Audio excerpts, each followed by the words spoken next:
la novela de 1902, Las Cuatro Plumas, el joven Harry cae en desgracia al desertar del ejército justo antes de ser enviado a una guerra imperialista en Sudán a finales del siglo XIX. Para señalar su desprecio por él, tres de sus camaradas y su prometida le envían cada uno una pluma blanca, marca de cobardía y deshonor. La única forma de lavar su vergüenza es cometiendo grandes actos de heroísmo y poner su vida en riesgo para rescatar a sus antiguos compañeros de armas, atrapados en el corazón de África, y así ganar de vuelta su respeto y el amor de su chica. Esta novela de aventuras y sus múltiples adaptaciones cinematográficas nos muestran el ideal de hombría prevaleciente en el mundo anterior al estallido de la Primera Guerra Mundial, la cual iniciaría apenas 12 años más tarde. Al principio de esta guerra, algunas mujeres británicas recorrían las calles de las ciudades y daban plumas blancas a los hombres que vieran vestidos de civiles. Era una forma de humillar a los cobardes que no habían querido enlistarse para pelear por la patria. Aunque las plumas blancas como símbolo de cobardía son algo específicamente inglés, la masculinidad ha sido tradicionalmente asociada a los ideales de la valentía, especialmente en cuanto al combate. Un hombre de verdad es el que no teme usar la violencia para defender a su patria, su honor o algún otro ideal abstracto. Ser cobarde, negarse a arriesgar la vida o a quitar la vida por estos principios implica perder la dignidad de ser hombre. En los últimos años se ha empezado a popularizar el concepto de masculinidad tóxica, refiriéndose a esos ideales sobre lo que significa ser un hombre de verdad, pero que resultan dañinos e incluso destructivos. Estos ideales hacen a los varones proclives a ponerse en situaciones de riesgo innecesario y los vuelve violentos hacia los demás, en especial las mujeres. Al mismo tiempo, algunos hombres quedan condenados a la frustración y a conflictos emocionales por verse incapaces de cumplir con estos estándares. Por supuestísimo, también ha habido una reacción en contra de estos cuestionamientos, un esfuerzo por reivindicar la masculinidad tradicional. El mundo necesita hombres de verdad, como los de antaño, no pusilánimes deconstruidos. Si no tenemos verdaderos guerreros, vikingos, espartanos, la sociedad entrará en decadencia y el mundo occidental colapsará. O eso es lo que nos dicen. En realidad estas preocupaciones no son nuevas, reaparecen de vez en cuando y nunca tienen los resultados esperados. Hoy vamos a hablar de masculinidades, tóxicas y tradicionales, y su relación con uno de mis temas históricos favoritos, las dos guerras mundiales. En su libro The War That Ended Peace, la historiadora Margaret Macmillan hace un apasionante relato de cómo en 1914 el mundo se precipitó, o más bien cómo Europa arrastró al resto del mundo hacia el desastre civilizatorio que fue la Primera Guerra Mundial, con lo que acabó una racha de casi 100 años de paz continental e inició un ciclo de catástrofes globales que no terminaría sino hasta 1945. Uno de los capítulos está dedicado al estado de la cultura europea en las décadas anteriores al estallido. Entre otras cosas, nos dice que una preocupación de muchos europeos era la pérdida de la masculinidad. Muchos opinólogos se quejaban de que la sociedad se estaba feminizando, que ya no había hombres de verdad. Europa, lloriqueaban, se había acostumbrado a la buena vida de la Belle Époque.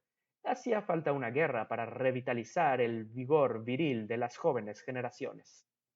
Pero ¿en qué consistía esa masculinidad que se estaba perdiendo y que había que recuperar? Pues en la violencia, la agresividad, la voluntad de dominio. La valentía que se admiraba no era tanto moral como física, el no temerle a la muerte o al dolor en el combate. Poco importaba si la causa por la que se combatía era justa o no. De hecho, el cuestionarla era una muestra más de cobardía. Los hombres, o eso se temía, estaban haciéndose más débiles, más afeminados, en el mundo moderno, y la fuerza y otros valores masculinos no eran tan valorados. Un alto líder militar se lamentaba de que los bailarines de ballet y los cantantes de ópera fueran tan valorados en la sociedad británica contemporánea. Se temía que los homosexuales, a quienes se les atribuían múltiples vicios como la cobardía, la deslealtad y los celos, estuvieran corrompiendo la sociedad. El movimiento sufragista causaba pánico y a muchos alarmaba que las familias de las clases prósperas fueran menos numerosas. Ambos factores eran tomados como indicio de que la virilidad estaba declinando. Había movimientos desesperados por tratar de salvar los valores familiares ante las perversiones de la modernidad. Si esto les suena familiar, es simplemente porque la derecha, que carece de perspectiva histórica e imaginación, revive los mismos pánicos y los mismos discursos generación tras generación. ¿Y qué resultó de ese afán por restaurar la hombría? Spoiler, dos putas guerras mundiales. Ideas y emociones a menudo cruzaban las fronteras nacionales, el nacionalismo con sus jinetes del odio y el desdén hacia los demás, las demandas de honor y hombría que implicaban nunca retroceder o aparecer débil, el darwinismo social que catalogaba a las sociedades humanas como si fueran diferentes especies, y promovía una fe no solo en la evolución y el progreso, sino en la inevitabilidad del conflicto. Obviamente, no fue solo la masculinidad tóxica lo que llevó al estallido de estas guerras. Hubo un montón de causas políticas, económicas e históricas más importantes. Pero esos valores dañinos ayudaron a darle a estos conflictos sus características catastróficas y a aumentar el sufrimiento de quienes participaron en ellos. Con tales actitudes, la guerra a menudo parecía deseable, como una forma honorable para luchar contra el destino, y como una forma de revigorizar la sociedad. Peligrosamente para Europa, la guerra llegó a ser aceptada por muchos como algo inevitable. Una vez estallada la Primera Guerra Mundial, muchos jóvenes corrieron a enlistarse en los ejércitos para probar su hombría. La palabrería de los años anteriores los había llevado a creer que participarían en una gloriosa aventura de la que regresarían hechos hombres. Lo que vivieron fue muy diferente. Cada joven sabía que iba a disparar y recibir disparos, pero nunca nadie cree realmente que puede ser él mismo quien morirá. Los altos mandos militares de todas las naciones estaban convencidos de que una estrategia basada en el ataque era no solamente la más efectiva, sino la única viril y honorable.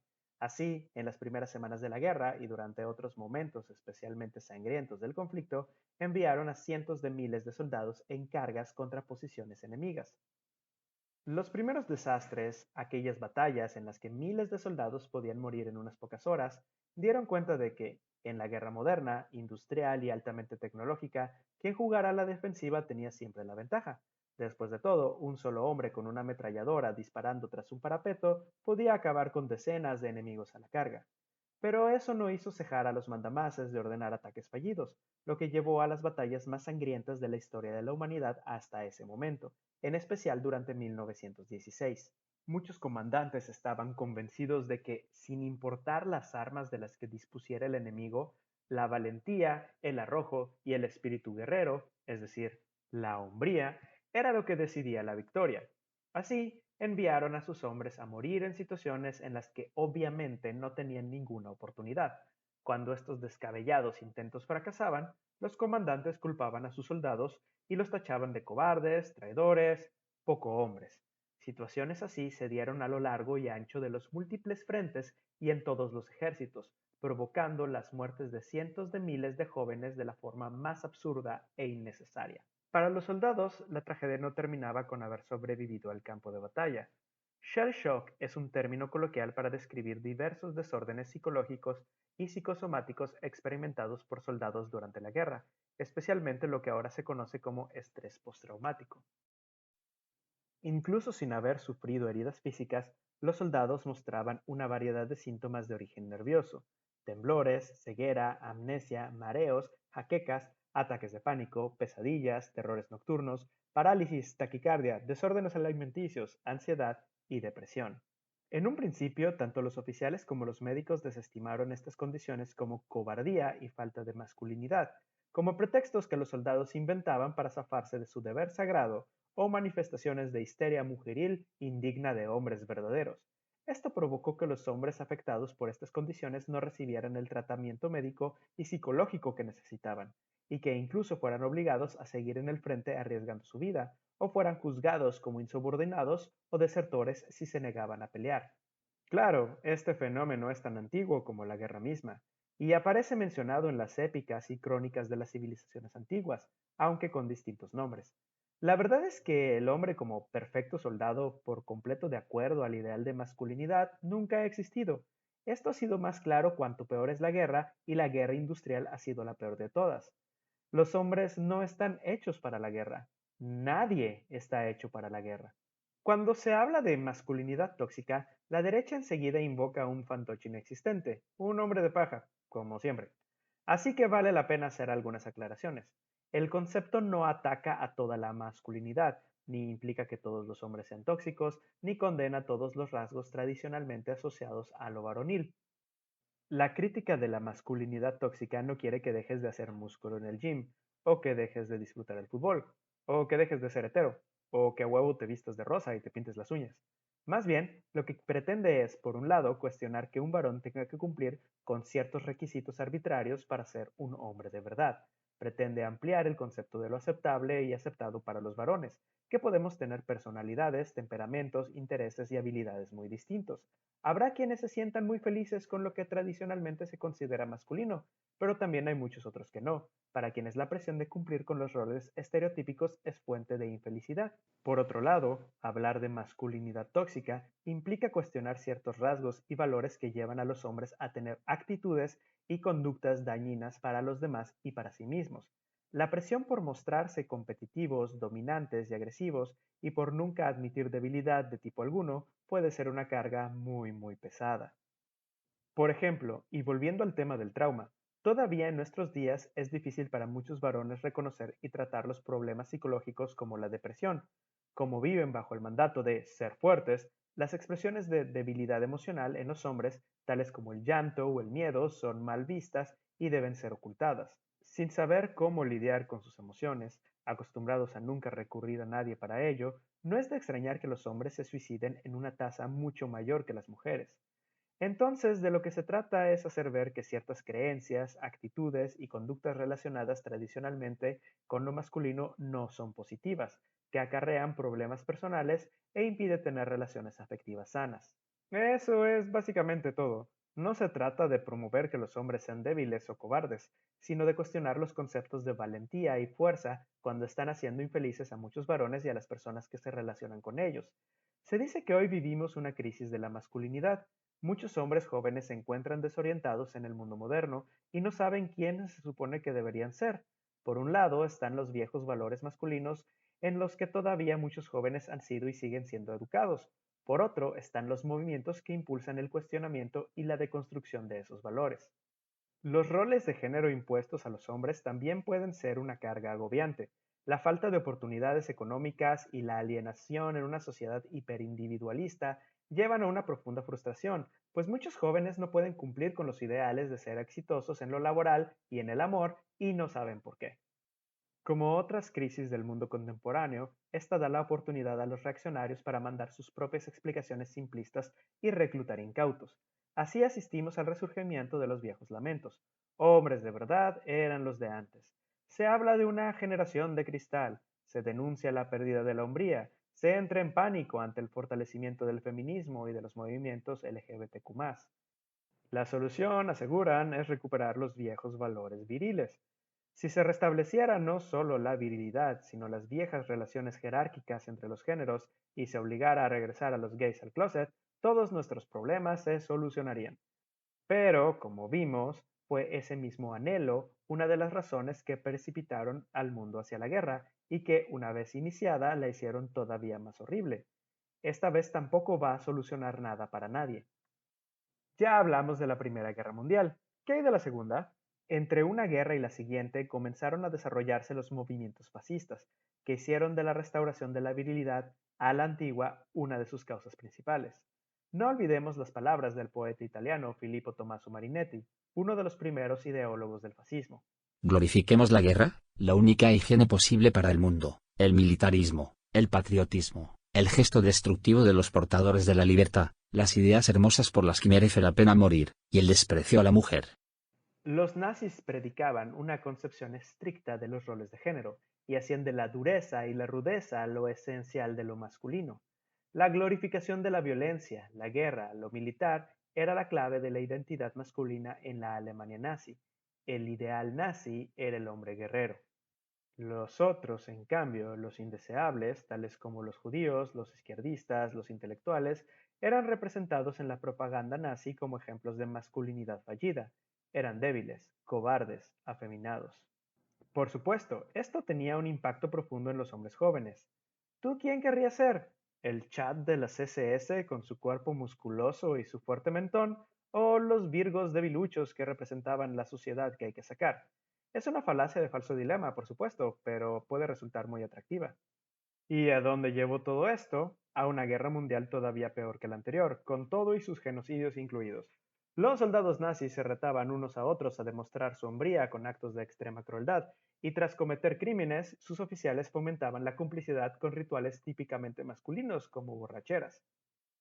Si crees que arriesgar o perder la vida en la guerra te glorifica, si crees que ejercer violencia sin límites contra el enemigo te hace fuerte, te conviertes en carne de cañón, un peón útil para quien decide cuándo te vas a sacrificar y contra quién cometerás atrocidades. Este concepto de heroísmo solo beneficia a quienes dirigen las guerras detrás de los escritorios. Claro, estos son los casos extremos. No estoy diciendo que cualquiera que se lamente de la pérdida de la masculinidad tradicional vaya a convertirse en un criminal de guerra. Lo que quiero decir es que ese afán por revivir a los hombres de verdad es un callejón sin salida. En el mejor de los casos, un lloriqueo inútil, una pérdida de tiempo y en el peor, un camino hacia un mayor sufrimiento para todos los involucrados. Aún hoy, ese lamento por la feminización de la sociedad es un anzuelo que puede atrapar a un joven en ideologías misóginas, homofóbicas y ultranacionalistas. El pánico a las feminazis y a la ideología de género lleva a muchos a poner su fe en figuras autoritarias que representan esa masculinidad a la antigua.